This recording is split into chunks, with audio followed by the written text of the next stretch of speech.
of Blackness. I mean, like, is this real life right now? It is. You guys are like, I don't even know what the word is.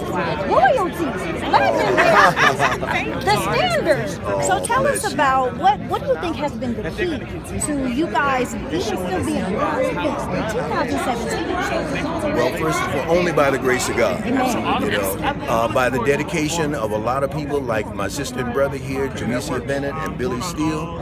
And you know what? The support of your listeners and you, because the scripture says, how will they hear without a preacher? But when it comes to music, how will they hear without a DJ, without radio? Amen. Amen. Yeah. Amen. So who are you? I mean, like, you know, when your Sounds of Blackness, like, who does Sounds of Blackness listen to? Who are you guys listening to right now?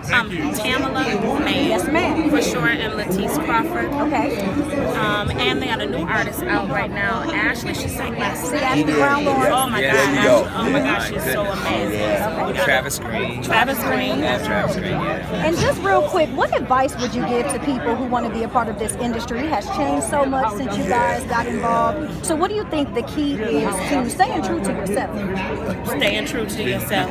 Okay. We couldn't have said it better ourselves. Yeah. Because the industry will try to shape and reshape you, and then you wind up becoming just cookie cutter mold and get blended and lost in the pack.